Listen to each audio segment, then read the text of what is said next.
you, Resmi, and thanks to the organizers and to everyone here. So I will start with a warning. I will talk about simulations, but I do not do simulations. So my point of view will be not non-technical. And if experts in simulations in this room want to chip in and correct me whenever they want, they can stop me.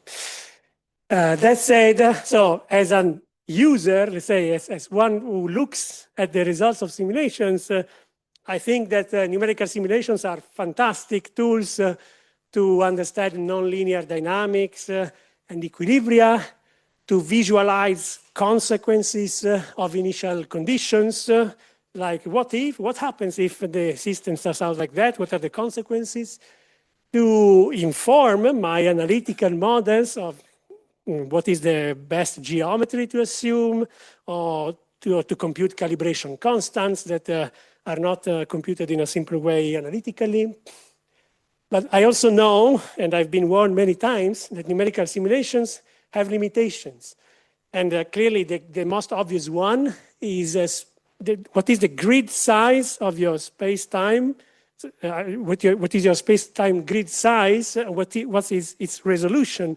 And this is relevant because typically we have multi-scale problems where we want to resolve small things like turbulence, but then we want to describe very large scales compared to that scale. They have limitations because often the set of equations that we want to solve does not include all the relevant physics. So, for example, we might, because of computational limitations, simulate a system with a compact object in Newtonian gravity. And this clearly has to be taken into account in interpreting the results. Also, in most cases, we have idealized initial conditions because it's difficult to come up with realistic initial conditions. And this clearly can create biases in the results, let alone the fact that we can have numerical artifacts. There is a long history of published results which were interpreted as exciting new physics, and then they turned out to be just numerical artifacts, unfortunately.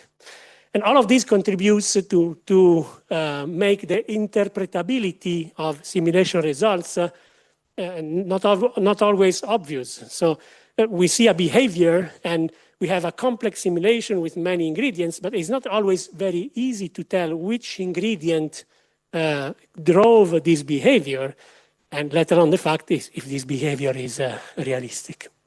Okay, with these caveats in mind, what does it mean to simulate gamma ray bursts? So gamma ray bursts are complex phenomena. In this review from 2022 with Giancarlo Ghirlanda, we had fun in dividing the life of a GRB jet in birth.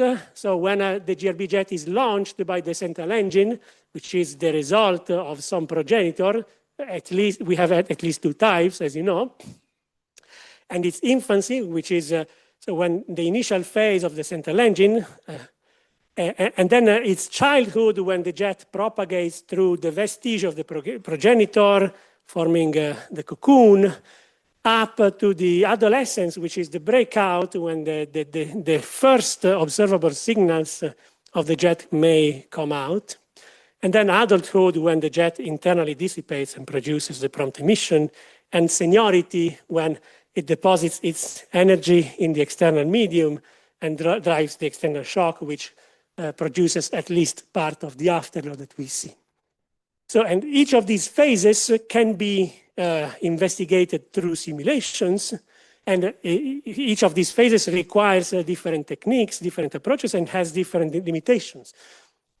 Before birth, we have pregnancy, so it's the progenitor evolution, so we want to simulate the progenitors before the explosion, and these, so in most likely scenarios, both long and short GRB progenitors are massive star binaries, and so this involves, for example, rapid or non-rapid population synthesis to see the statistics, or detailed calculations, for example, detailed simulations, for example, with MESA, But MESA itself, which is fantastic, is 1D. So it describes stars with just one coordinate.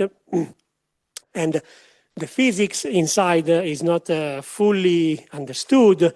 In stellar evolution, I'm talking about angular momentum transport, convection. In binary interactions, I'm talking about common envelope phases, superediton accretion phases. All of these is limitations in these kind of simulations of the pregnancy phase of our GRB jets. And then we come to the birth, so the jet launch. This is a very complex problem. This typically involves general relativistic magnetohydrodynamic simulations. In most cases, it is relevant, important to have also a treatment of neutrino emission and also absorption. These general relativistic simulations could, in many cases, also need a dynamical space-time, which increases even the computational complexity. And here, clearly, also because of the very demanding physics, resolution is always a problem, and there is many processes which are difficult to resolve, like the small-scale amplification of the magnetic field. The physics is uncertain itself because, for example, we don't know exactly the process which launches the jet, as we will see. And the initial conditions are also a problem because, for example, in long GRBs, we need to deduce them from these kind of simulations, but then it's hard to get close enough to collapse. So there are many limitations in the initial conditions. Then we have the childhood, the propagation of the jet through the progenitor vestige. And this can be addressed in many flavors of relativistic hydrodynamics with general relativity or not, with the magnetic field or not. Also here, resolution and initial conditions are problems. And then we have adolescence, adulthood, seniority. These are also other types of problems with their own limitations, but I won't have time to touch on this. So I just mentioned them here, and then maybe if we have time during the question time. So, birth of a GRB jet, what it takes to make a jet. So in principle, if you want to make a jet, you need a region where there is a pressure buildup. And so the plasma wants to expand, but there is an actually symmetric confinement. And so if the plasma has only one way to go to expand, then you make a jet. And so how do you get these in a GRB progenitor? Well, at the time when this was first conceived, the Blanford-Nike process was not really popular, even though it was the late 80s. People still did not fully believe that you could extract rotational energy from a black hole through magnetic fields. So people wanted to look for a way to do it from the accretion flow. And that way is, if I have a very, very super Eddington accretion flow, which is efficiently cooled by neutrinos, the inner part of the accretion disk, especially if the black hole is spinning, are going to be very luminous in their neutrino emission, and they will emit both neutrinos and antineutrinos. And because of the cured space-time close to the black hole, neutrinos and antineutrinos are preferentially meeting and annihilating along the polar axis of the system.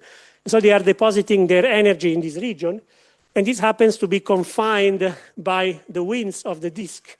So you have actually symmetric confinement, you have pressure buildup, and so you make a jet.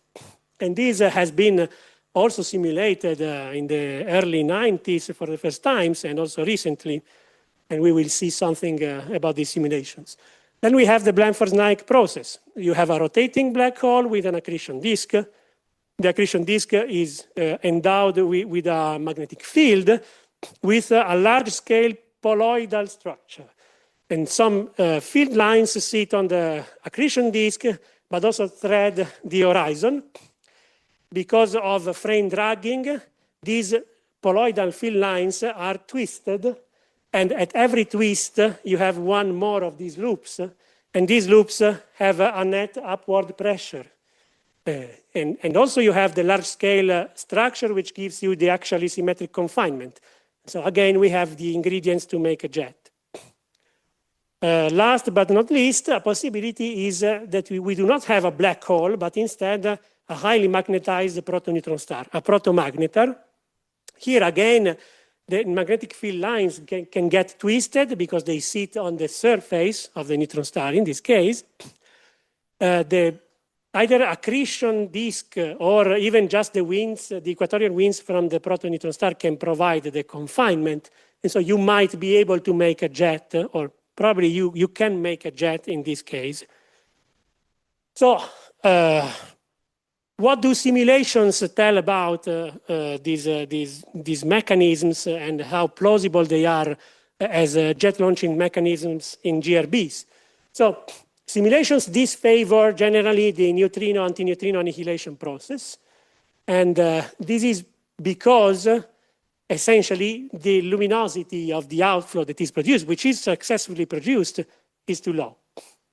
But also because, especially in systems where the accretion rate drops quite fast, like in binary neutron star mergers, where the disk is very compact and you don't have a continuous replenishment of the disk mass, this lasts for too short because you need a very high accretion rate to have a sufficiently high neutrino luminosity in the inner disk to produce a high luminosity in this process. And if it lasts for too short, the jet will never break out from the progenitor.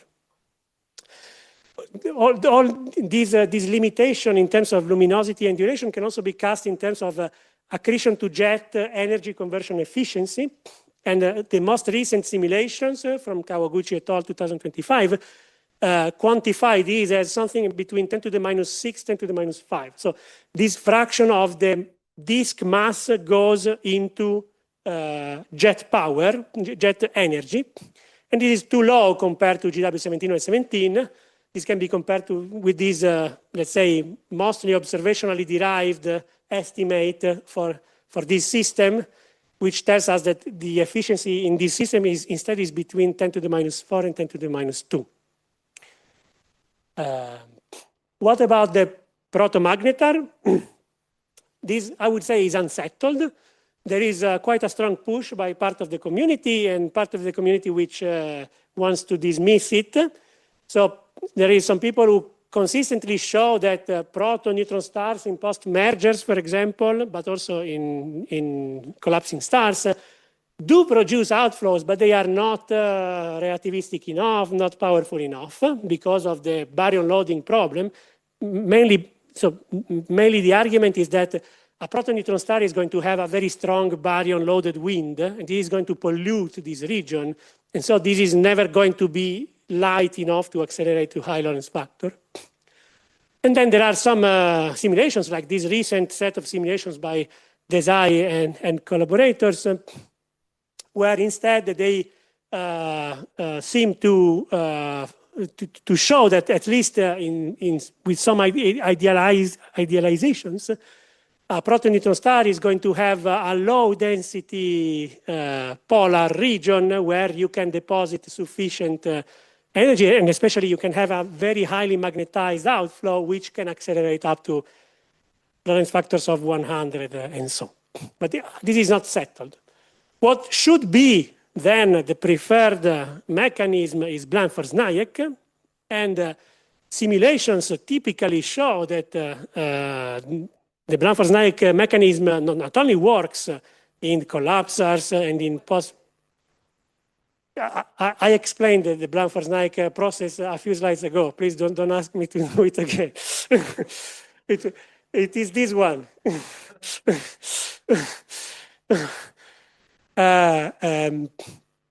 But actually, in these simulations typically find that the system becomes mad. So the accretion flow becomes mad. It becomes a magnetically arrested disk, which means that essentially the magnetic field energy density is much higher than the plasma energy density. And in this context, simulations tell us that the efficiency of converting accretion power into jet power, the actual energy reservoir is the rotation of the black hole, but you can anyway cast it in these terms. The efficiency is more than 100%. But this is actually a problem which has not been addressed yet enough. Why this is a problem? Because for example, in a collapsar, the accretion disk is going to have a mass which is at least 1 solar mass, but 10 solar masses. But 1 solar mass, C squared, is 2 times 10 to the 54 ergs. What is the energy in a GRB jet? It's the isotropic equivalent energy in the gamma rays divided by the gamma ray efficiency times the beaming factor. And for typical parameters, this is at least 3 orders of magnitude less. So a MED, a Blanford-Snaik process with a MED disk is very unlikely to be a good candidate for a GRB jet launching mechanism. So what are we left with? We will see. Maybe there are ways out. Anyway, we have seen that the general requirements for jet launching are a rotating compact object, strong magnetic field, which probably requires amplification, and an accretion disk or torus. And so one question is, how do you make these during pregnancy? So how do you make these when you look at the progenitor? So in short GRB progenitors, in compact binary mergers, you have a number of natural ways. So rotation is for free because binaries have orbital angular momentum. The accretion disk is not for free. So in binary neutron star mergers, you might know if it's too light, you make a stable neutron star, possibly without accretion. If it's too heavy, you make a direct collapse with no accretion disk. You can instead make either a direct collapse with an accretion disk or pass through a metastable neutron star phase, hypermassive neutron star. In neutron star black holes, either you swallow the black hole if the tidal disruption radius is within the ISCO, or you can make a tidal disruption. And okay, I will skip this. What about the magnetic field? So we have rotation, we have an accretion disk. What about the magnetic field? So apparently magnetic field amplification in binary neutron star mergers is quite a solid outcome. What triggers it is Kelvin-Helmholtz instabilities which arise at the interfaces, in the interface of the two neutron stars when they first collide. These produce a cascade of turbulence, and this turbulence tends to amplify the magnetic field. And in a recent, this was already showed in the 2010s, and it is now, I would say, a quite consistent result of high-resolution simulations, especially those which include subgrid terms to account for the effect of smaller-scale turbulence. And the amplification makes the magnetic field saturate at a level when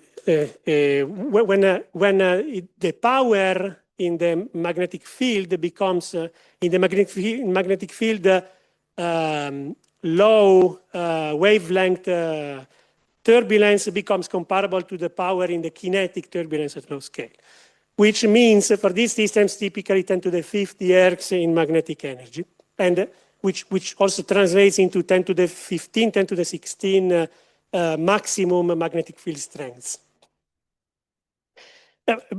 This does not fully solve the problem because for Blanford-Snaik at least we also need a large scale poloidal structure, but we will see it later. If we look at the binary neutron star merger progenitors on the M1, M2 plane, so the plane where this is the primary and this is the secondary gravitational mass before a merger, then we can tell in which parts of the plane we do have the conditions to form a disk and also the magnetic field amplification. So if we want a black hole, so for the Blanford-Snaik, it is this region here. So above, the system is too massive and you don't form a disk. Below, the system is too light and the remnant does not collapse into a black hole soon enough before the Vyskhov's time. So in this region, you do have a black hole and an accretion disk. And for soft equations of state, which are favored by recent constraints, most galactic binaries in white are indeed in this region. So this is compatible with the idea that most binary neutron-star mergers make conditions which can then launch a jet. If the equation of state is too stiff, instead, most binary neutron-star mergers would make a protomagnetar, and so it's unsettled. Thank you. For neutron-star black hole mergers, as I said, the condition is the tidal disruption outside the ISCO, but I will skip this. Let's go instead to long GRB progenitors. So to make a rotating core, we need, to make a spinning compact object, we need a rotating core.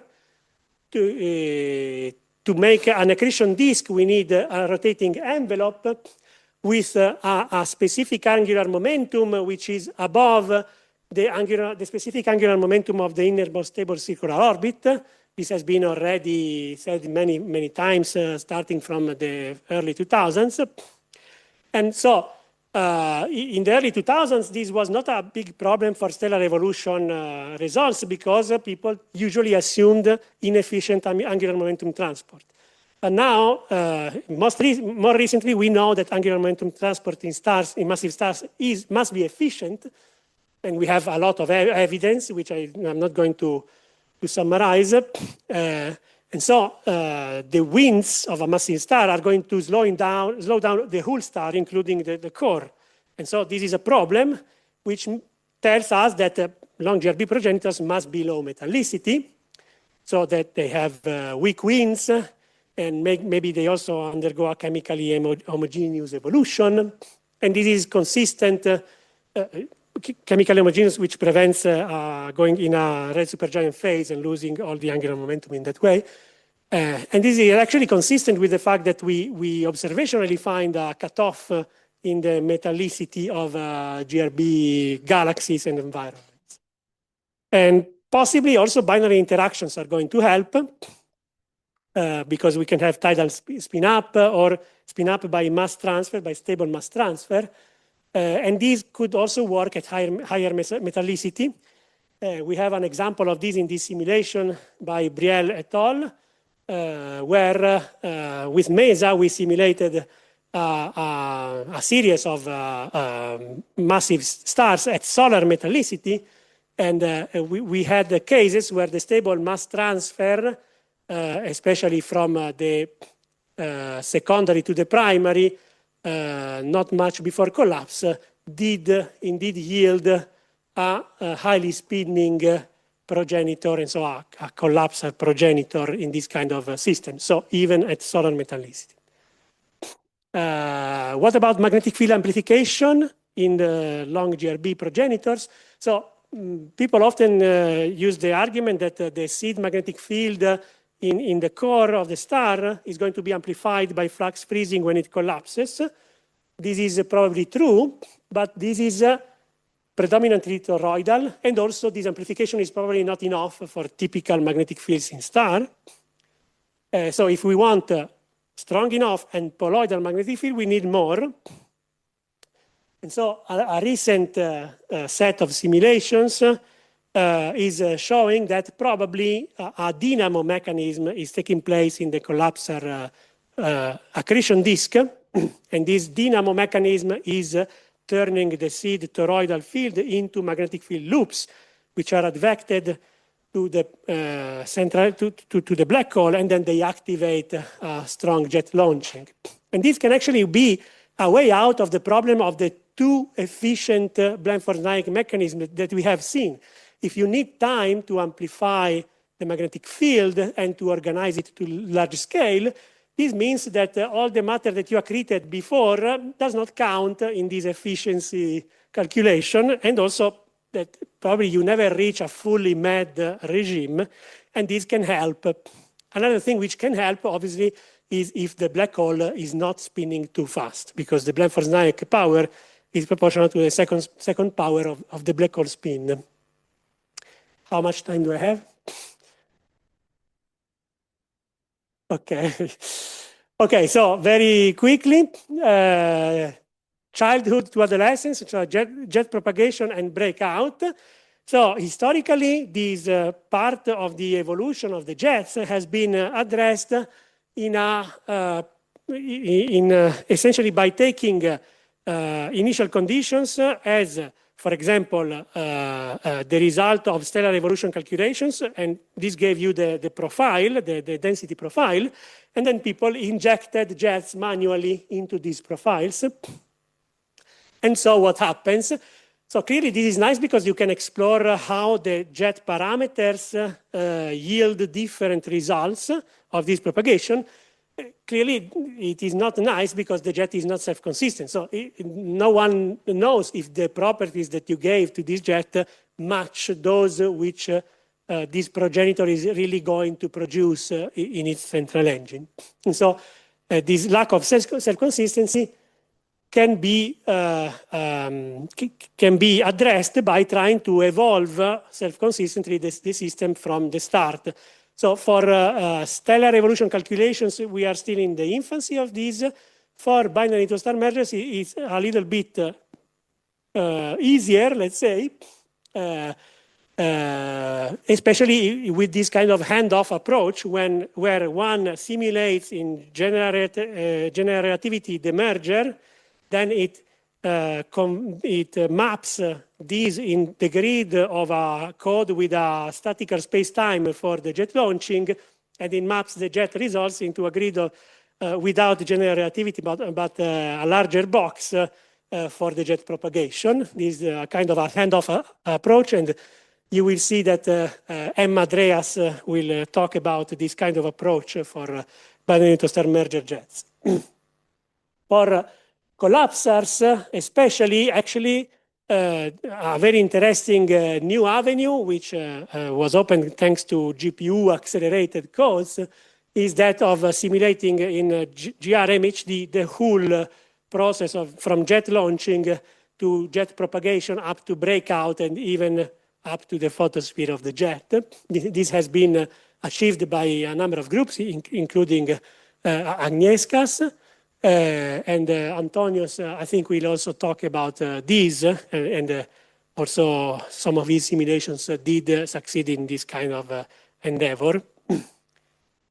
Clearly, the future is I have a super complex landscape of outflows and emissions, and I would like to self-consistently derive the properties of all of these given a progenitor that I assumed, by self-consistently simulating everything. We are far away from this, but this is the future, I think, at least for GRBs at some point. And we will get there. So this is my summary. I leave it here, and I thank you for the attention. Thanks all. Questions? We can have 2 questions.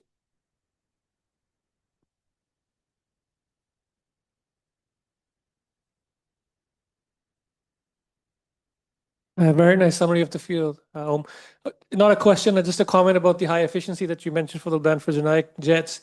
I think the way out is what you have mentioned at the very end, that you don't start with MAD.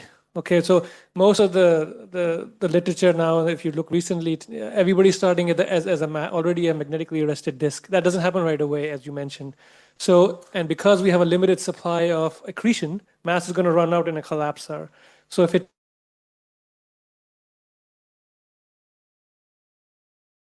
takes time to reach the amount, and also the spin and quarks taking away rotational energy from the black hole, which is going to bring down your efficiency. So that's the way out, I would see. I agree. Thank you for mentioning this. I also wanted to mention this, but as you see, it was a run. Yes, Blanford-Zerniak jets, especially in the MAD regime, have a torque, exert a torque on the black hole, and it slows down. And so the equilibrium spin could be something like 0.1, which actually improves a lot on this problem if it happens soon enough. The problem is that if we have a this efficiency, even 10% of the mass accreted, it's already way too much. Other questions? Okay, if there is no other question, let's just thank again.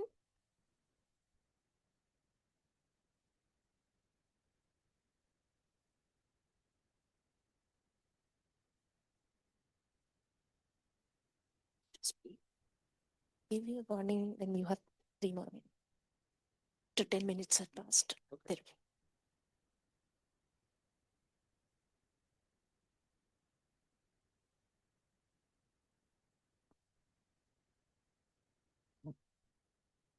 There. Our next speaker is Filip Alamaa on ultra-long single-pulse gamma ray burst.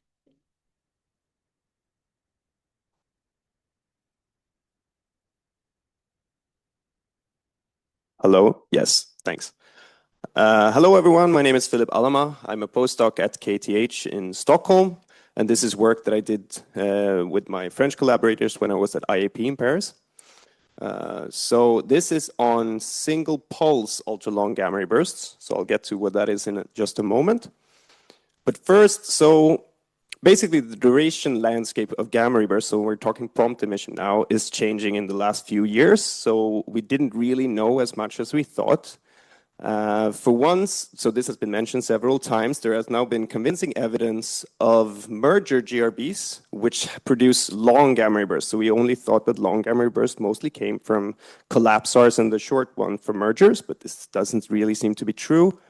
And then the Einstein Probe, since it's launched, have revealed that several GRBs actually have a variable and much longer duration light curve in lower energies in X-rays compared to their gamma ray counterparts. Now, another example of this is that there are very rare GRBs which are ultra long, but only produce a single pulse. So we know about ultra-long durations lasting, thousands of seconds, but these usually have very complex profiles. But as far as we are aware, there are 3 cases where they look something like this. So this is a beautiful example from the 97. And if you see the x-axis, this is thousands of seconds. So you easily have emission up to 2,000 seconds, but it's really just a clear single profile here. And given that there are only 3 of them, as we know, I think we can go through them one by one quite quickly. So this is the one that was on the previous slide. It's 97-1208. It was detected by both BATSI and CONUS wind, so it's not instrumental. It was in 2 detectors. It's best fit by a cut-off power law with an alpha, so the index of this spectrum is 1.2, and then the peak energy is 160 kV, so quite standard. It has a hard-to-soft spectral evolution. This, specifically this one, has a really fast rise compared to its total duration. Its burst fluence is kind of bright, 2 times 10 to the minus 4 erg per square centimeter. Unfortunately, no redshift, and this is going to be a trend. So in the next one, 060814b, also detected by multiple instruments. Its best fit parameters, quite standard. The peak energy is now slightly higher. Also high burst fluence, comparable, no redshift, unfortunately. And the latest one was in 2022. This was detected by CONUS wind and Fermi. And here it's a bit hard to see on the top, but this is in kiloseconds. So this one is the longest one, lasting easily 1 hour. Slightly harder now, the alpha value is 0.25. The peak energy is 500 kV. Similar burst fluence and no redshift. So what are they? Well, that's the question. So they're very similar to gamma ray burst in terms of their spectra and the pulse profile, and they actually only differ given their very long duration. So they're not similar to tidal disruption events, jetted or non-jetted, not luminous fast blue optical transients, long duration EP triggers. These are different. So with this in mind, we investigate popular gamma ray burst models to try to explain how you could get the duration of this length. So first, we consider specific observing conditions so that the gamma ray burst in itself is typical and it's just long in our observer frame. And one very tempting way to do this would be a high redshift. Problem here is that if you have something which has a duration of 1,000 seconds, then even if you include redshift to stretch this by an order of magnitude, then the intrinsic duration is still a single pulse of 100 seconds. Bottom right here shows you the Fermi single pulse distribution, the T90. And you can see that this, well, it's not exceptional, but it's quite rare. But apart from that, you also have a high peak energy because you need something of 5 MeV. Again, this happens, but it's rare. And then you need, of course, a really, really energetic gamma ray burst because the fluence is high, and so if the distance is incredibly large, then it needs to be very high. And so this is almost unprecedented, but the boat had roughly this energy. But taking all of these three things combined, and if you do a detailed rate calculation, you can find that this is not very probable. So the rates are just too low if you calculate the rates of these guys. So very improbable then. I'll just do this quite quickly. You could imagine a scenario where if you're off axis, the duration is actually stretched by some stretch factor S. But this has a problem because that stretch factor also changes the observed peak energy and the observed luminosity. And specifically, the luminosity would need to be on axis extremely high. So you can do a rate calculation in this case as well, and it turns out to also be very improbable. So we kind of leave those scenarios, and then we focus on scenarios where you're actually at typical redshifts and something that's on axis. And so now we just investigate popular gamma ray burst models. So first, we're looking at photospheric emission. And so here, the curvature time scale is the emission that, so if you have emission on axis, it will be smeared by high latitude emission, and a typical time scale for this is the emission radius over the Lorentz factor squared, basically. And for typical photospheric radii, if you plug in the photospheric radius, this goes as the kinetic power over the Lorentz factor cubed. And if you just plug that in for typical parameters for gamma ray burst, you can see that that time scale is very short. But it's also super sensitive to the bulk Lorentz factor. So if you have typical parameters, then maybe that's not very probable. You would need the central engine itself to be incredibly stable. But if you lower this by an order of magnitude, you can see that you gain 5 orders of magnitude in the duration, and then you have 10 to the 3 seconds. So this is one of the scenarios that we simulate, and this is the light curve that we obtained. So it has a quite fast rise, and then it decays on roughly 1,000 seconds. But there are several problems here. You would need a very high luminosity, given that low Lorentz factor. You would also need to have some type of dissipation because the temperature at these very large radii, because the photosphere is now at like 10 to the 15 centimeters, the temperature would be way too low to account for a peak energy of several hundred keV. And it's not super clear here, but the rise time is longer than the shortest one in the sample by a factor of about 2. So it's hard to make it short enough. We look at magnetic reconnection. Again, the observed timescale for just the curvature time is too short if you have emission at typical radii. So you would like this radius to be far out. Otherwise, magnetic reconnection would probably induce a lot of short-term variability in your light curve. So the latest reconnection could trigger is at the deceleration radius when the ejecta is now slowing down. But you could equate these two, and you get expressions for the Lorentz factor in both the uniform and a wind case for, I would say, quite typical parameters. And these are low-ish. The uniform is all right, I guess, but the wind case is quite low. And so the problem here is, could you actually get an ordered magnetic field out to very large radii without some prior dissipation to just trigger the dissipation very, very far out? Can reconnection be uniform over large scales? Maybe. Then we look at internal plus reverse shock. So here, the duration can actually be stretched very long because the reverse shock can, if you have something that spreads, like in this case, in the bottom left, we show a Lorentz factor profile where the Lorentz factor decreases as a function of time from the central engine. And so that means that the faster material is kind of running away from the slower material, and you get something that's very wide. And so the reverse shock propagates through this for a long time and emits energy. And so we generate two profiles, uniform and wind here, and you can see that they kind of reproduce this. So this is definitely plausible. Again, it comes with some price that you have to pay. This Lorentz factor profile is quite fine-tuned, and it's still, the central engine active time is still 150 and 200 seconds here. So it is quite long with this kind of smooth profile. Oh yeah, and then you need few electrons to be accelerated here in the reverse shock, because if you don't, then it doesn't really radiate in gamma rays. External forward shock, again, this is possible to do, but you kind of need a long list of non-standard assumptions, including non-standard microphysical parameters. Where is the prompt emission in this case? Because actually the orphan afterglow forward shock is not really efficient, so it only radiates maybe 1% in gamma rays. So where is all of the other 99%? And then you could argue that why would this specific one radiate in gamma rays when typically afterglows radiate in X-rays? Thank you. So is there something that makes the prompt emission be absent as well as make this afterglow radiate in gamma rays? Okay, what would that be in that case? So maybe not our most preferred scenario. And then this is the final scenario slide. Shock breakout, I think this was my personal preferred scenario first.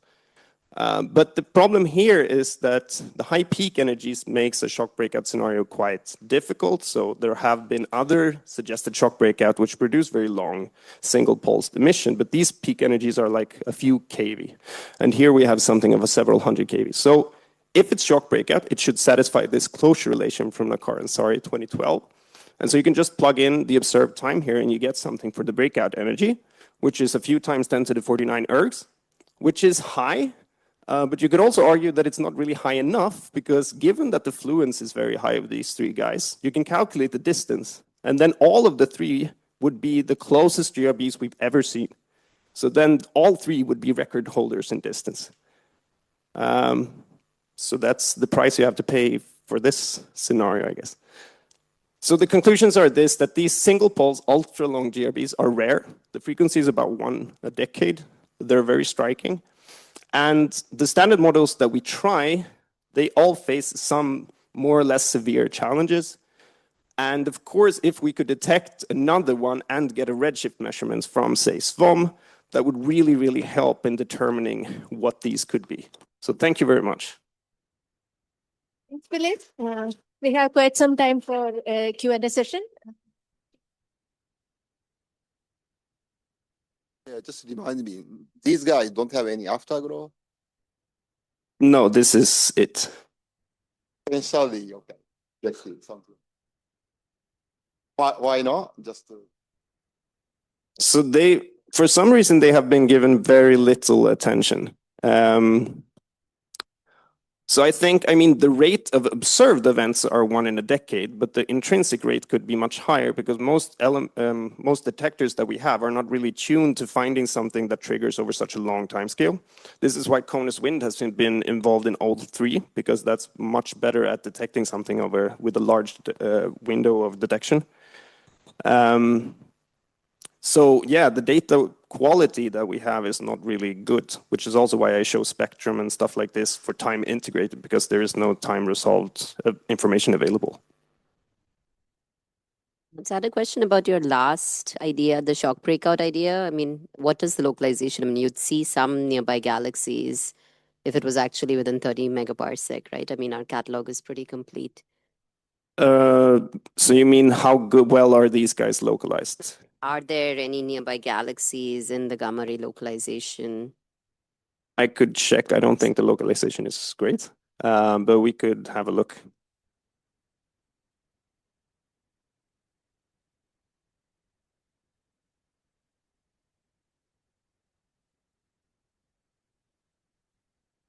Is a galactic origin possible?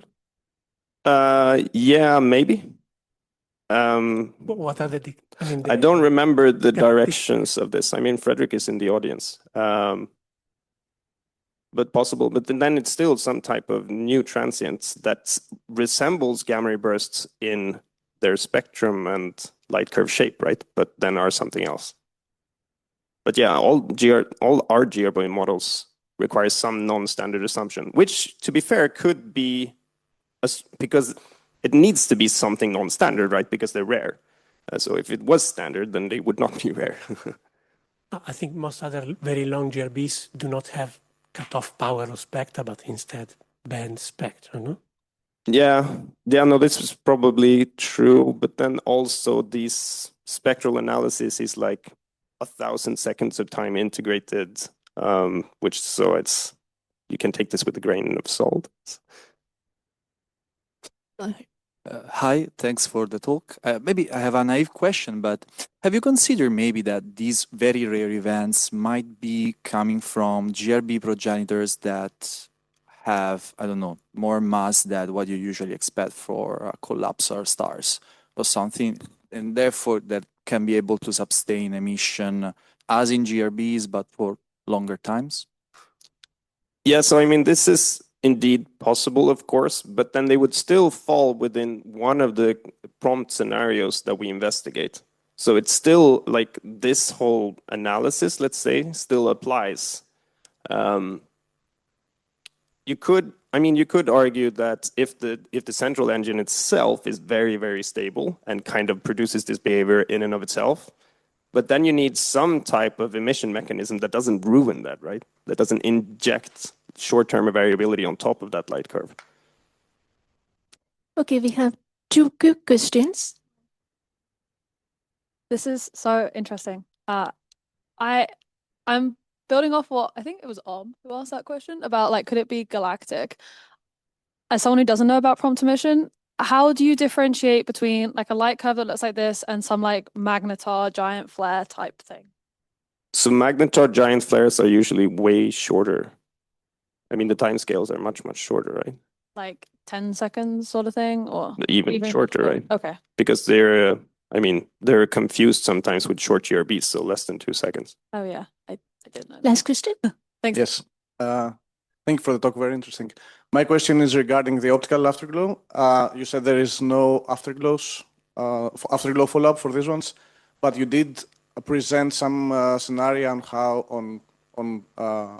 what this could be. So, do you expect differences between the optical afterglow light curves or in other wavelengths in order to distinguish what would that be? So let's see if I understand. I mean, in this case, the signal would itself be the afterglow, right? The signal that we're seeing here is the afterglow. So when I was answering the previous question, I was saying like there is no additional information to this, which could be afterglow. And then, I mean, it's very possible that these emitted had afterglow emission at lower wavelengths, but I just don't think that there was anything looking at the time. So I don't think that data is available. If that answers the... Okay, yeah. yes. Thanks, Philip. Our next talk is online. Yes. Hello, can you confirm that you can hear me? Yes, we hear you. I'm Oh. just going to stop sharing this one so you can share your own. Okay, perfect. Yeah, go for it. Great. Okay. Hi, I am Genevieve Schroeder. I am currently a postdoc at Cornell University, but I'm actually transitioning to be a Canadian SKA scientist at the University of Toronto starting next month, which is why I'm unable to be there in person as my apartment is currently chaos. But I'm really excited to tell you about my research, and I've been enjoying the talk so far. So it's been a really great conference to listen in on. And yeah, I'll tell you about my project searching for off-axis GRBs through late-time radio observations of 1C broadline supernovae. So the physical picture that we have of GRBs is that there's some type of central engine that is producing a relativistic and highly collimated jet, and that's where we detect the GRB itself. And then as that jet interacts with the surrounding medium, it will produce this broadband afterglow that we can detect with our X-ray, optical, and radio telescopes. And then in the case of collapsar GRBs, which we assume most long GRBs are, but not all, we also expect them to be associated with a 1C broadline supernova because we know that the progenitor is some type of stripped massive star. This is, of course, only if the GRB isn't too far away. Otherwise, we cannot detect the supernova itself. Now, if a GRB is facing away from us, then we still expect to be able to detect this supernova because it's quasi-spherical, and indeed we detect a lot of these types of supernova with no associated GRB. But because the jet's not facing at us, we wouldn't necessarily expect to detect the GRB or its afterglow. unless we wait until late times, at which case the GRB jet will begin to decelerate and spread, and we could detect a late rising afterglow as the spreading jet comes into our line of sight. And I would argue that the radio is one of the better wavelengths to search for this afterglow. So in this scenario, how are we finding off-axis GRBs? Well, first we want a large sample of 1C broadline supernovae, because again, not all of them seem to be associated with GRBs as it is. We also would prefer them to be in a GRB-like host galaxy, because we know that things like metallicity have some influence over the production of a jet. We want well-spaced and deep radio observations in order to search for this late rising afterglow. And hopefully that produces many radio transients. Not all of them would be from an off-axis jet, so it's good to have a larger sample. And then the best way to distinguish what the radio emission is from is through very long baseline interferometry observations, which can search for proper motion. So there's been a lot of previous work on this search, and here we're seeing radioluminosity versus time for a variety of core collapse events. This paper was focused on one supernova in particular, and they were able to place really strong constraints on the presence of a jet.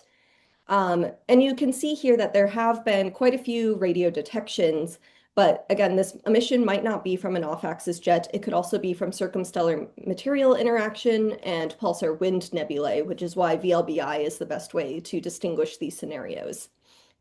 And in my paper from 2025, we decided to look at a sample of 1CBLs at much later times than before, so about 10 years. You can see it goes off this chart because most people don't look that late.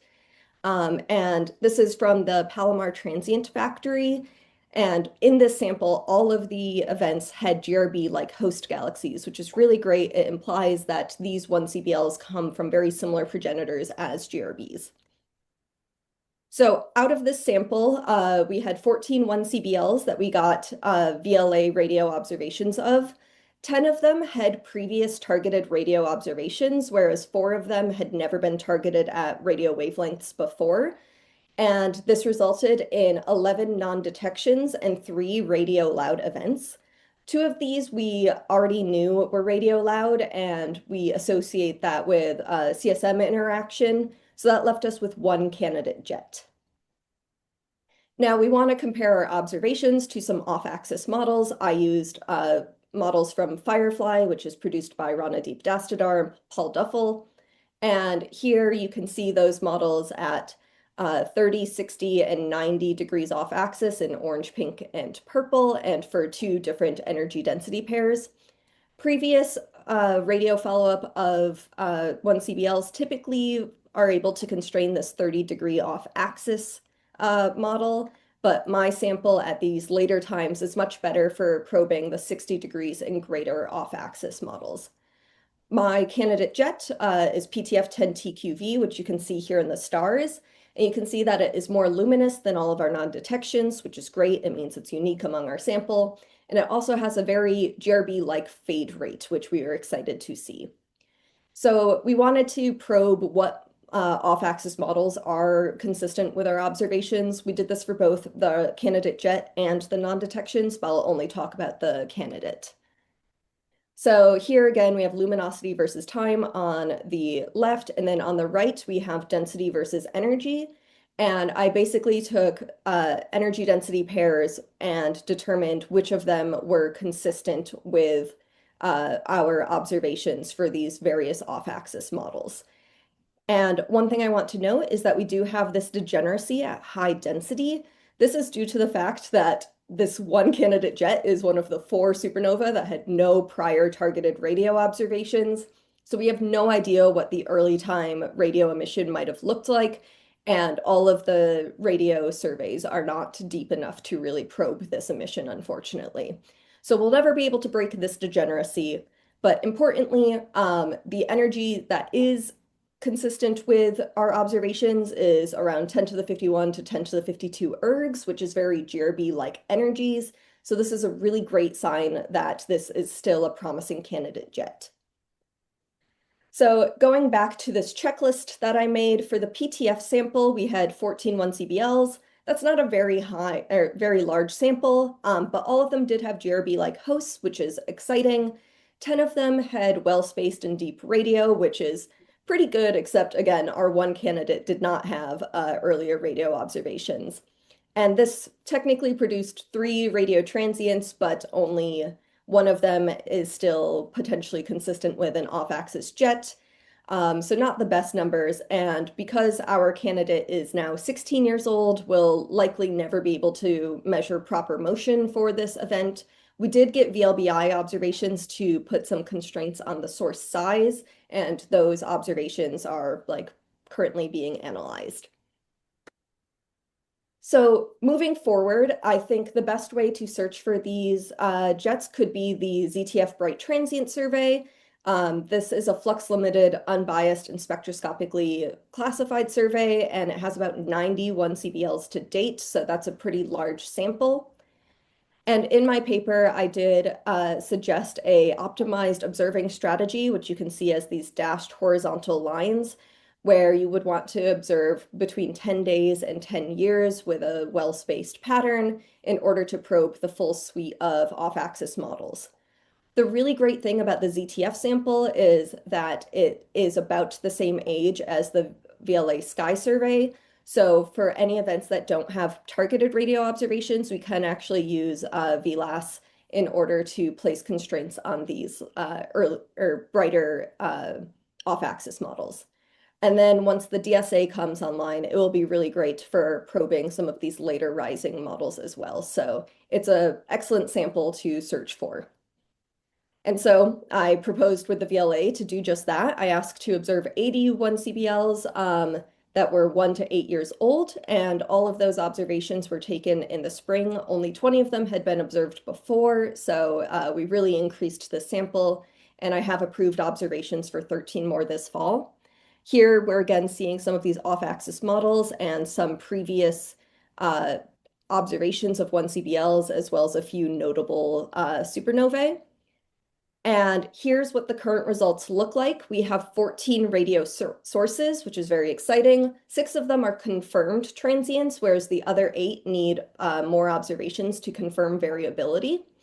And excitingly, 3 of them are luminous and young, which is good for our off-axis models. And then we also have one other that wasn't a part of this initial sample, but we know it's luminous and young as well, so we've been following that separately. 2 of these have been observed with the VLBI, and the other 2 will hopefully have VLBI observations soon. So our analysis and follow-up is ongoing. This is a longer-term project, but I'm really excited about it. So going back to our checklist, again, for this sample, we have 80 at least 1CBLs. Again, we'll get more observations this fall, so that's a pretty large sample size. We haven't done the host study yet, so we're not sure how many are actually in GRB-like hosts, but I do have plans to do that with a collaborator. And then thanks to VLAS, technically all of them have well-spaced and deep radio observations, which is really great. And we have 6 transients so far, potentially more once we get further observations. And we will observe at least 3 of these with VLBI networks. So I'm very excited about this sample and what will come of this project. However, that is like very long term. So I wanted to give you a teaser of what I am currently working on in the meantime. We've heard a bit about X-ray flashes earlier this week, and they could potentially be signposts of off-axis GRBs. Einstein Probe and SVOM have detected several of them so far. And in addition to potentially being an off-axis GRB, they could also be a dirty fireball where the jet is much more massive and much slower moving. So I'm currently finalizing a paper on GRB 250419, which is a SVOM-detected X-ray flash with afterglow-like emission. So here you can see in the radioluminosity plot, it has very similar radioluminosities to long GRB afterglows, and it seems to be off the Amati relation as well.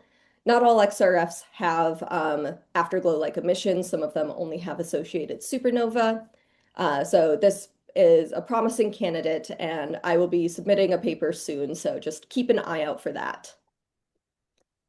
And yeah, I can have my conclusions up here, but basically we have one candidate off-axis jet from the PTF sample.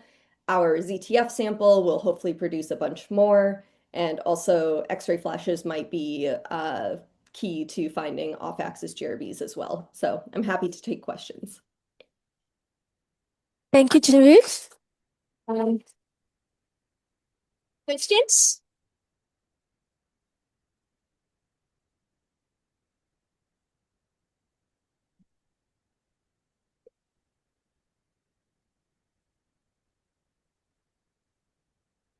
Thank you very much. This is some super science. I have a curiosity about, so you're searching for the signals to see if there is jet for all of these, right? Do we understand how much of the viewing angle you should be able to detect the off-axis jet for? And then if you detect some fraction of them in these broadline 1Cs, can you make a statement that, so there's this ongoing debate as to whether all broadline 1Cs are GRB supernovae, right? Can you, with your study, answer that question? Yeah, that's a really great question. We do want to be able to make some statistical claim in the end of how many we think could be off-axis GRBs. And I would say, let's see, can I go back, please? Sorry. So, looking here, we are probing all the way out to 90 degrees off axis, which is in theory as far off axis as they can be. Of course, with different energy density pairs and other things, these models might be a little less optimistic. And will we be able to claim that there's absolutely no jet? No way, unclear. But we are hoping to be able to make a statistical statement about how many have like normal GRB-like jets with certain energy density constraints. Next question. This is working now. Yeah, thank you for the really nice talk. This is super cool stuff. I'm curious if you've considered, I think in one of you've got ISM density constraint, and that looks like it's a constant density CSM as opposed to something like a wind. So if you've considered whether you'd have CSM interaction in the actual optical light curve from the supernova, and whether that could be used to place a constraint and therefore help narrow down your parameter space. Yeah, that's a really great question.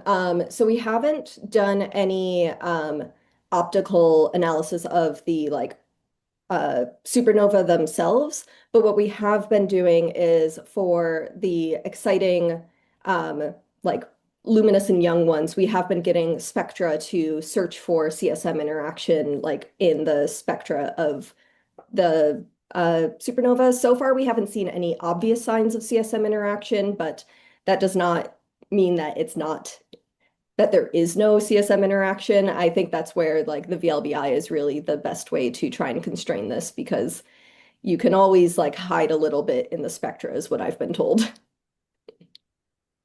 Yeah, but that narrows down your parameter space, right? Because you've got 6 orders there, 6 orders of magnitude in ISM density that you could rule out. Yeah, yes, it does. And we will be doing something similar with this sort of plot as well to try and narrow down the density as much as we can. But, a lot of assumptions go into making these off-axis models. So it's unclear exactly how much we'll be able to rule in or out with these observations, but we're hopeful. And there will be a overall supernova light curve analysis that will probably be led by one of my collaborators. Awesome. Thank you. Thank you, Genevieve. We can move to the next talk, right? Next talk is also online.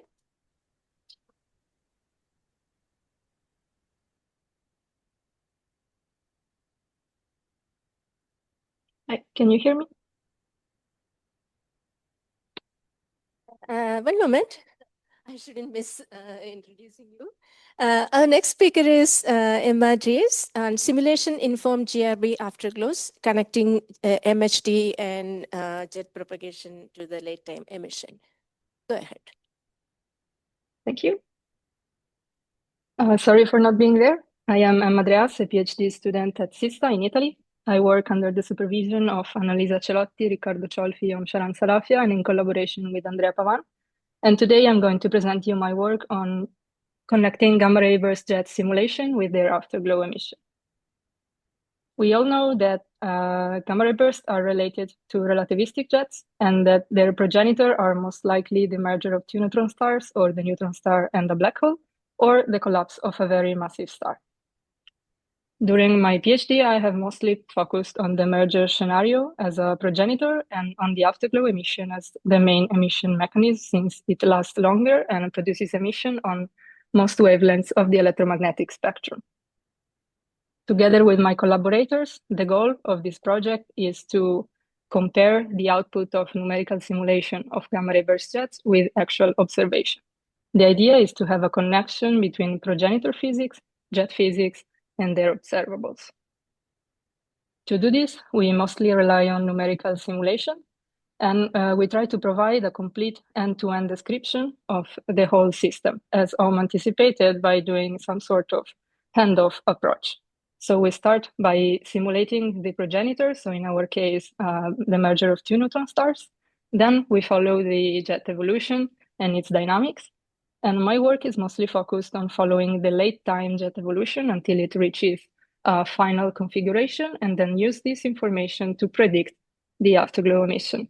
As I will explain more in detail later, this last part is done by using a semi-analytic framework.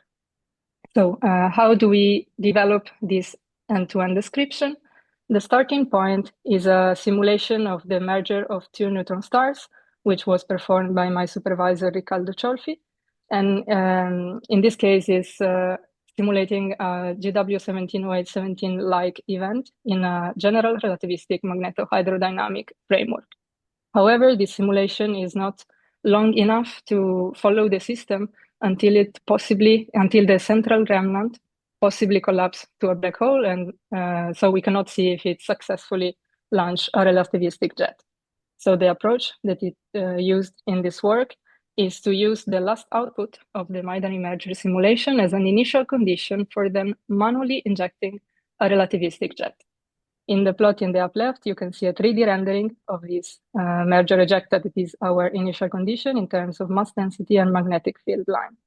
This work was performed by my collaborator Andrea Pavan, who then remapped this initial condition into the Pluto code, which instead worked in a special relativistic RMHD framework, and evolved the simulation of a relativistic jet injected as an inner boundary condition with some initial values that are possible for a short gamma-ray burst jet and are listed in this slide.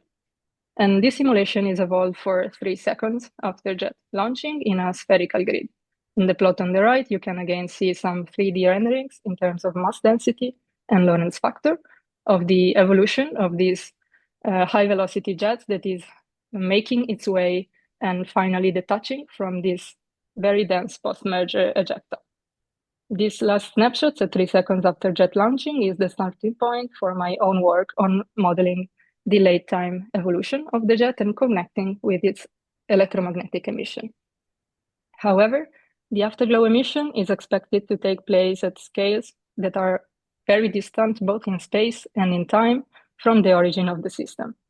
Now, reaching these scales within a single or even a consistent numerical simulation is quite a challenge, and it comes basically prohibitive if one wants to maintain a 3D description. And we want to do so because we want to not lose any information on the structure of the jet. So the approach that I adopted during my PhD is to instead push the simulation in 3D consistently from jet launching until it reaches a saturating point, both in the jet acceleration and in the distribution of the outflow material. This is the jet ballistic expansion, and it corresponds to the moment in which the jet has accelerated as much as it could, and it has reached a stable angular configuration. Then we consider this point to be reliable information, a reliable jet structure to feed a semi-analytic model to then again model the later dynamics and predict the electromagnetic emission. So here I am showing again some snapshots at different times of our jet simulation. In this case, the time arrow is going upwards. In the plot in the bottom, you can see an energy density plot at the early time evolution. So we are still in the first part of the simulation, but this is interesting because we are seeing the breakout time. So the moment in which the jet front is able to pierce through the very dense post-merger ejecta. And we can actually identify all the components of this very complex system. So the narrow jet core, the cocoon surrounding it and keeping it collimated, and all the stratified ejecta that the jet has to travel through. Then the plot on the right is showing the initial and ending time of the extended simulation that I performed with the goal of reaching as close as possible to ballistic regime. To do so, I have switched from the original spherical grid to a Cartesian domain in order to avoid the intrinsic lack of resolution that we have in the spherical grid at large scales that was introducing some numerical error, and thus we were not properly describing. We were losing some information on the jet structure, which is a very important thing for us to properly resolve, since it will affect the electromagnetic emission. By doing this switch, we are able to follow the jet evolution for almost 10 seconds from jet launching.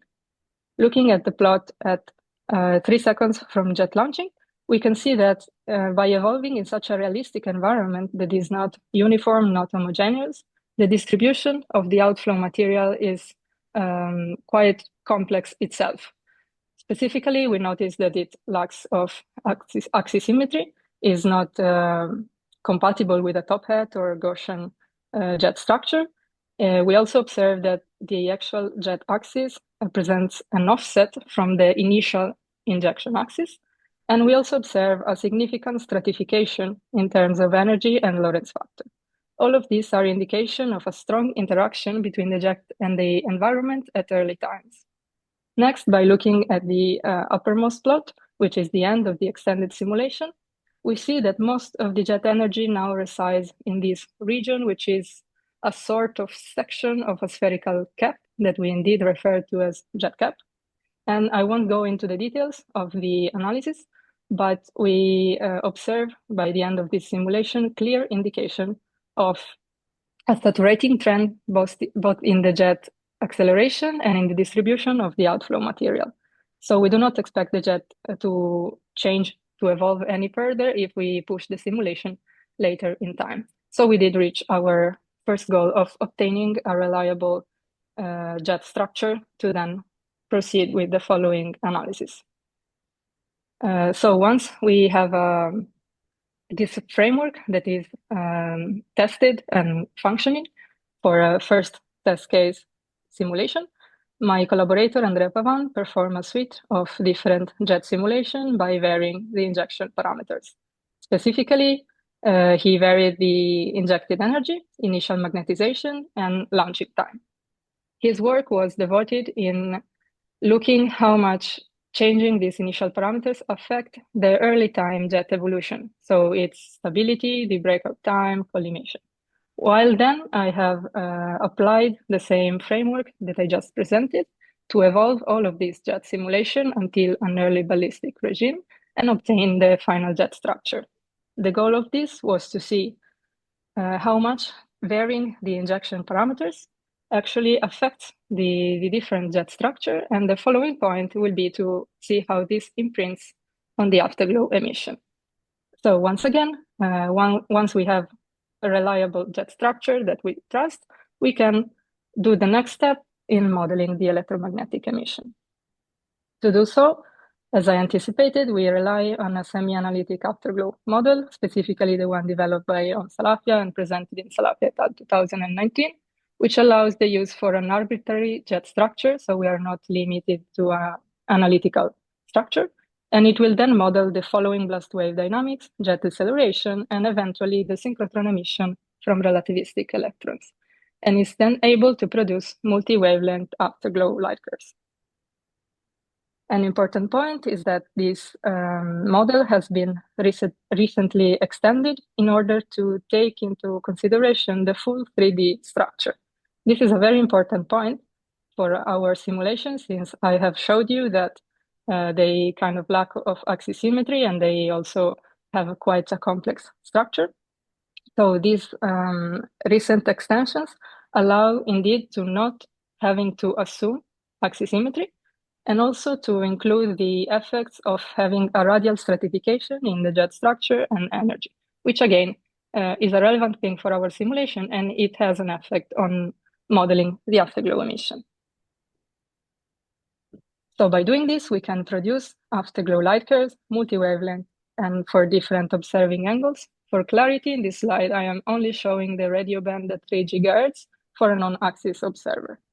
From the plot in the center, I'm showing you the light curve, comparing all our different jet models with the purpose of indeed seeing how changing the initial jet parameters affects their expected emission. And we indeed observe that there are more energetic jets that have a brighter emission and a peak pushed later in times. While the plot on the left, see how we can exploit the effect of not having to assume axisymmetry. So, and also the fact of having jets structured that are not axisymmetric. So we can see how the emission changes by varying the azimuthal observing angle. And we indeed observe some non-negligible differences. Finally, we can compare our synthetic light curves with real observational data. Specifically, we compare our results with GRB 1708, 17A. I want to point out that we are not trying to model the specific, to explain this specific event with one specific jet structure. This is for the purpose of actually connecting our simulations, our simulation-informed jet structure with real observational data. By doing this, we can also perform Markov chain Monte Carlo parameter estimation to infer afterglow parameters. An ongoing work that I am performing now, and I recently started doing my Erasmus period at the University of Valencia, is then apply a similar framework to the one I just presented. So evolving a relativistic jet within a realistic progenitor environment and eventually modeling its electromagnetic emission, in this case related to the other possible gamma ray burst progenitors, so the collapse of a very massive star. This work is performed under the supervision of Miguel Ángel Aloy and Martin Obergamliger, and is still on a very preliminary stage, so I won't discuss any results. I leave you here with my summary and conclusions, and thank you very much for the attention.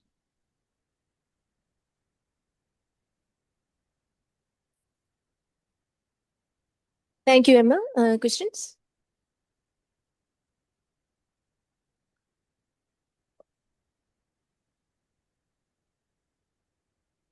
Yeah, interesting work. And so starting with realistic jet simulation and ballistic phase. So how is in this picture, how prompt emission involved? Anything you consider internal dissipation somewhere, or how outflow is describing prompt emission example?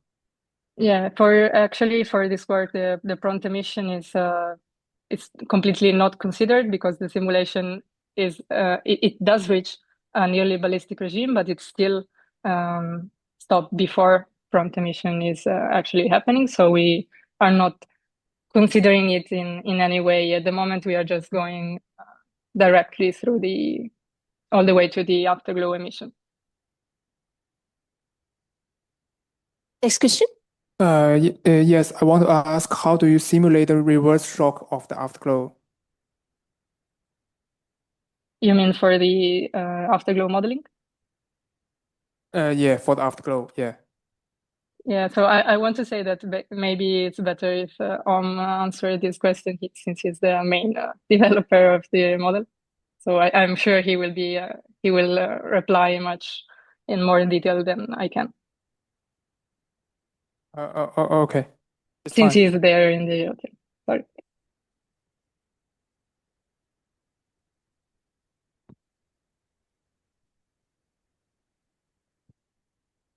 Question? No.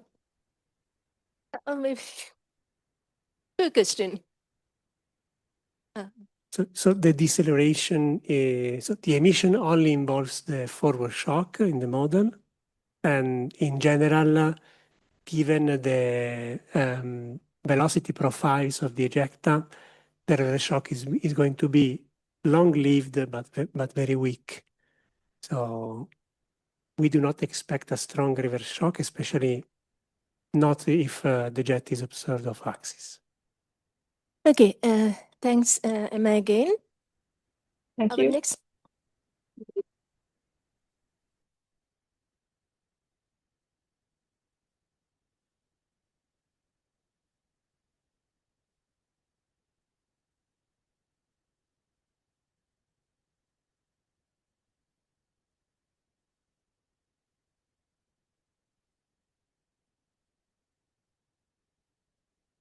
Our next speaker is Federica Bianco on Rubin challenges and opportunities.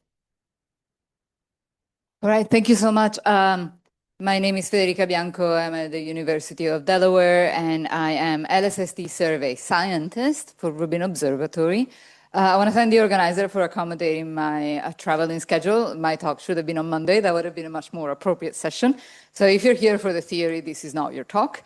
I will bring you back to observations. In fact, not even really so many observations, because LSST has just started, but onto the challenges and opportunities that Rubin LSST will bring.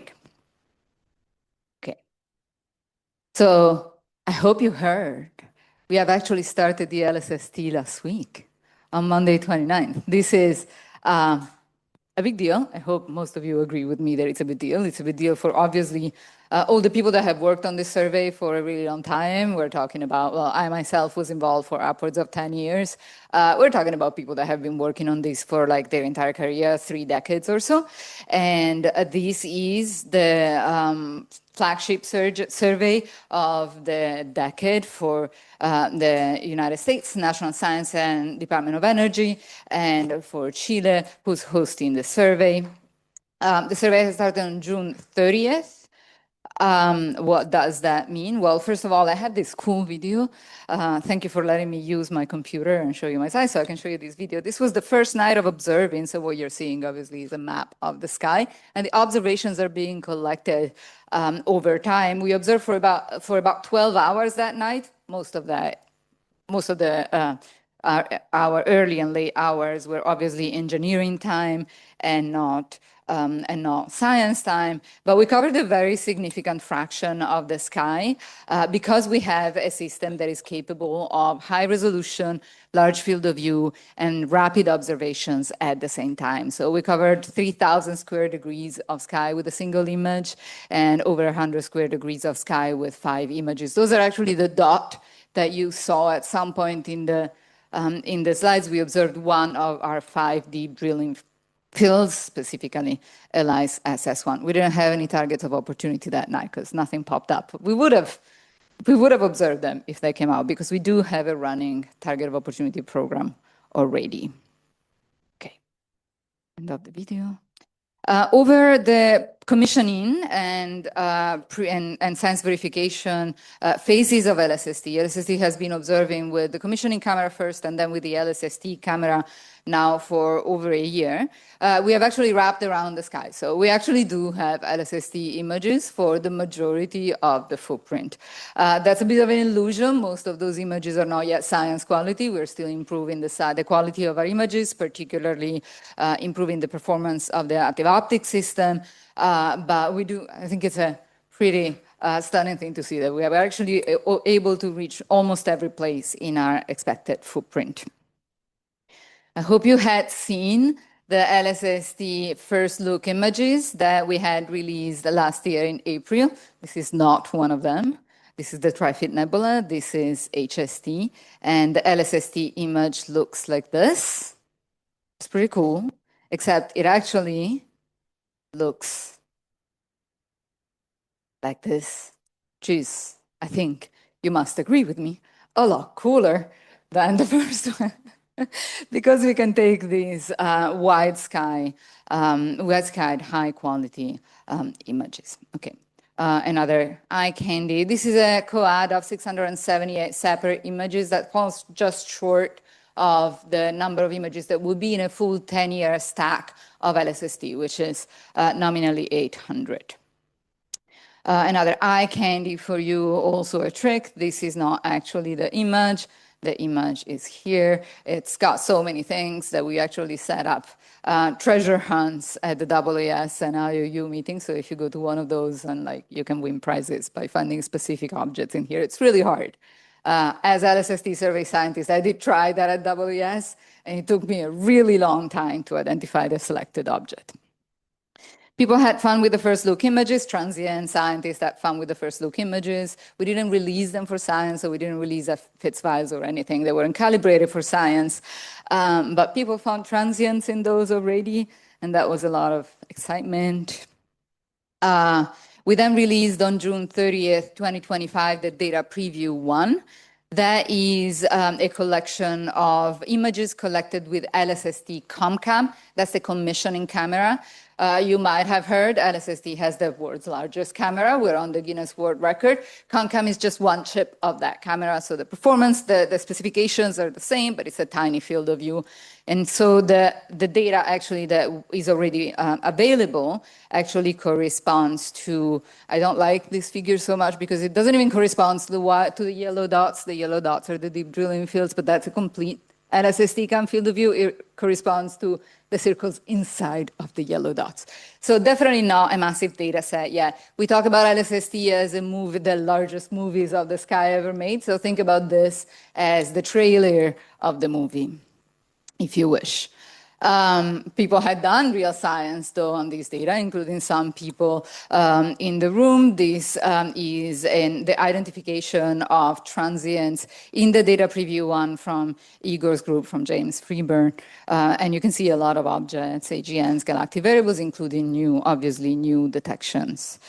Let me give you some numbers. LSST is expected to collect catalogs and observations of 17 billion stars. That's a factor of 10 over any previous surveys. 10 million quasars, 50,000 tidal disruption events, 10,000 superluminous supernova, 400 strongly lensed supernova 1A, 50 kilonovae. You can hold Igor again. Igor will come up a lot in this talk. You can hold him responsible for this estimate. This is an estimate with a lot of uncertainty, not even so much due to LSST, but just due to the very uncertain rate of kilonovae. But these are only the kilonovae in the field that we would observe in the observation of the survey. We do have a target of opportunity program, as I mentioned.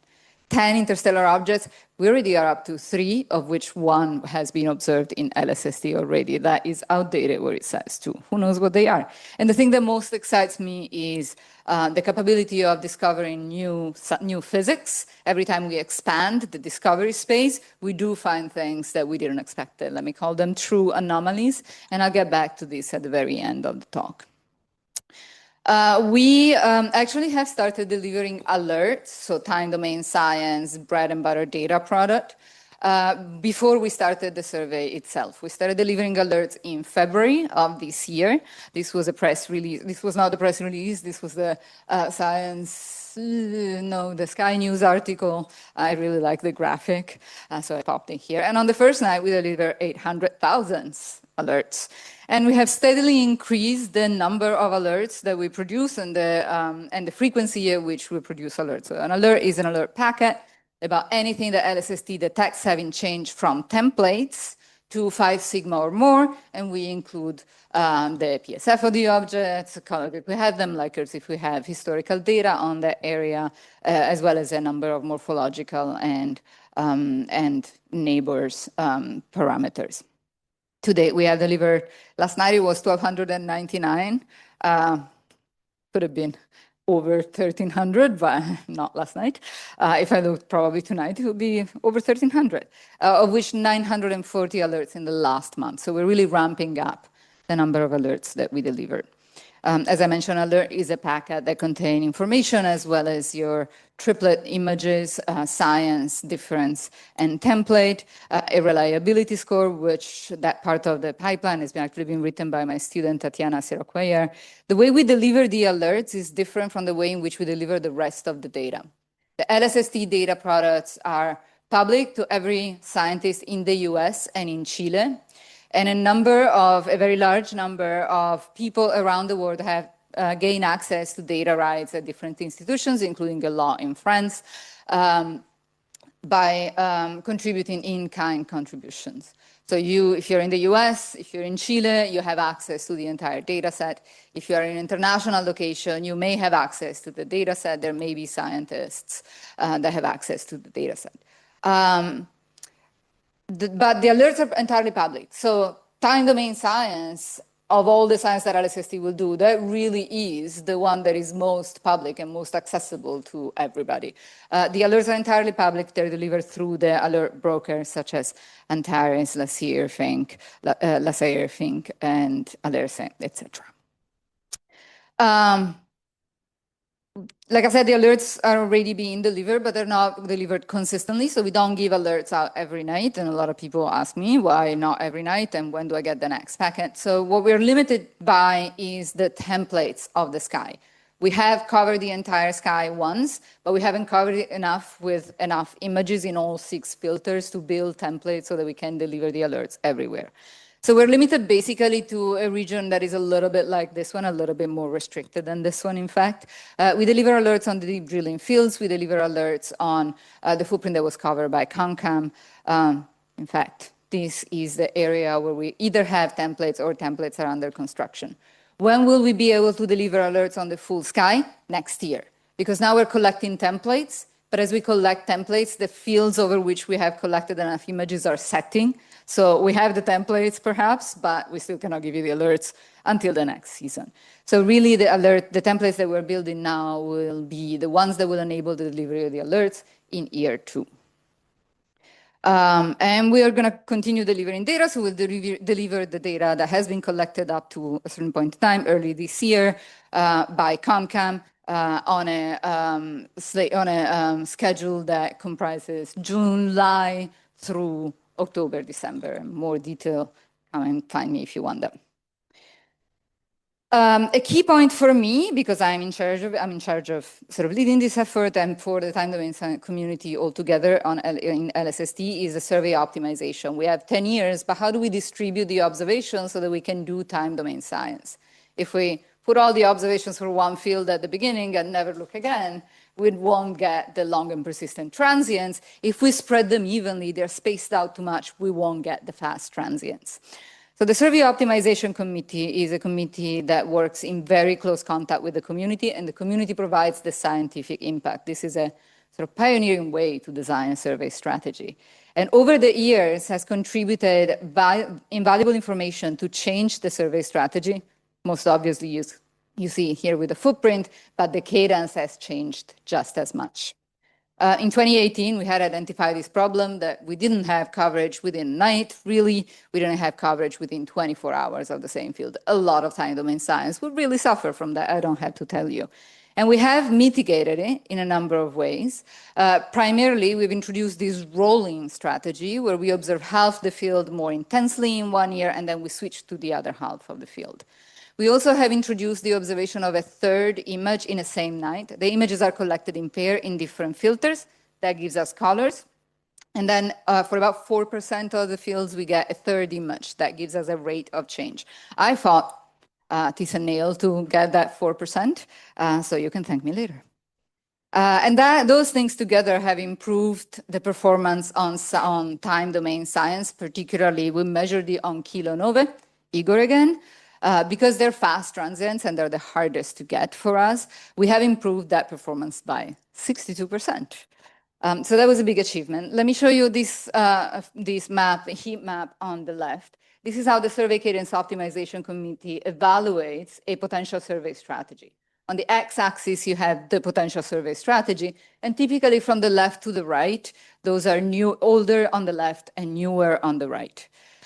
You have a small subset of the metrics that we use. We really use hundreds, but these are sort of like key metrics that we show to people. And the ones that are circled are time domain metrics, particularly supernovae and kilonovae. Red is bad, blue is good. So you would like to see red on the left, old simulation, blue on the right, new simulations, new ideas. Y'all contribute ideas and ways to measure science. We adapt the survey, we do better. And so far you see that for most things. There's some gaps, obviously not everything improves monotonically, but these simulations were extremely encouraging. I'm going to skip on the TO program because I don't have time. But at this point, this was published in January of 2025. So we still didn't know the performance of the system. So now we know the performance of the system. And so here comes the challenge. So the performance of the system, as of the most recent estimate, we had underestimated the amount of engineering time that this very complex system will require over the 10 years of the survey. So effectively, what that means is that overnight, our simulations lost about 10% of the observations. So what does that do? Remember, you want to see blue on the left and red on the right. Here, you don't see that. You see blue everywhere except for the simulation that is circled, which is the current expected simulation.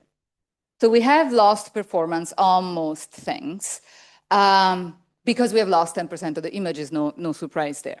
But one thing that I want to make, a point that I want to make here is that, remember, this process is done in a community-driven way. So the community advocates and empowers the SEOC, the Survey Cadence Optimization Committee, to make decisions about the survey that improve science. Time domain science is particularly at risk at the moment. The very rightmost simulation, the one that is back to blue, extends to 11 years. It's not inconceivable that we will be given an extra year for the survey. That will fix a lot of things, not the things that depend on cadence, because our cadence is still just as gappy if we have 10% fewer images in the actual 10 years. Very strong advocates for the surveys have been solar system science and dark energy science. Unsurprisingly, they have a lot of resources, and they've been able to advocate very effectively for their science. I really want to encourage the time domain community to advocate for changes that rescue some of the performance that we had gained over the years in time domain astronomy, because with this 10% drop in the images, that is at risk. The way to do that is to, again, talk to Igor. Maybe he should have given this talk, because Igor is the chair of the survey of the Transients and Variable Star Science collaboration of LSST. And he can help you coordinate with your colleagues on how to actually do this advocacy work. And in particular, if you're interested in fast transients, which are the ones that are most at risk, you may also want to talk to my student Shar, who you met on the first day with their poster on fast transients, because Shar coordinates the fast transient subgroup of TVS. Okay, just another quick challenge. Obviously, LSST comports a very significant issue on spectroscopy, on the lack of, because of the comparative lack of spectroscopic resources. This plot shows what you can reach at different magnitude with different telescope classes and what fraction of objects will be observed. And the plot on the left shows you the number of objects up to 2020 when the open supernova catalog stopped being maintained, rest in peace, that got one spectrum versus 2 or 3 spectra in orange versus a bunch of spectra in red. So the ones that are a bunch of spectra are the ones you're actually collecting spectra to study the physics of that object. That is an interesting object. I really want to measure the shape of the lines. The blue ones are the ones that don't get classified but photometrically, and the orange one are the ones that get classification spectra and only classification spectra. And we have, to overcome this issue of this bottleneck on resources, we've made tremendous progress on photometric classification of transients. So maybe we don't need to take spectra at all. But I'm going to argue, skipping over this slide, some examples of photometric classification. I'm going to argue that we still should try and use, there's some things that we cannot do in photometry. Subtypes cannot be distinguished. For example, stripped envelope supernova subtypes, good luck. So we still are going to need some spectroscopic resources. So work of my students, Willow, has shown that building a new spectroscopic classifier based on transformer models, that you actually can classify things at much lower redshift and much lower signal-to-noise ratio than you typically take your spectra at. So I'm arguing for a system where we go to spectroscopic facilities and we integrate for a short amount of times at low resolution. Obviously, ZTF has demonstrated R of 100 is possible. Even at R of 50, you have virtually no performance loss in classification. You may even go at R25. If we use spectra so sparsely, and carefully for classification, we may still be able to tell subtypes and then better direct the observation of the scientifically interesting spectra that can get the bulk of the observing time. And the last thing that I wanted to say is anomaly detection is really my favorite thing and my highest expectation for LSST. So let me pitch my other students here. Sid, I don't see you, but you already met Sid because he gave a talk on the first day and on unrelated work. But in this work, he showed a method for identifying anomalies that really identifies out of sample anomalies as opposed to the slightly different objects in a sample. So not really this supernova 2b is a little bit weird, which is super valuable because it may turn out to have a kilonova in it, but really things that we have never seen. And under a constrained budget of follow-up time, which again, we have a constrained budget of follow-up time, this method excels at finding the truly new things, the true novelties. I'm done.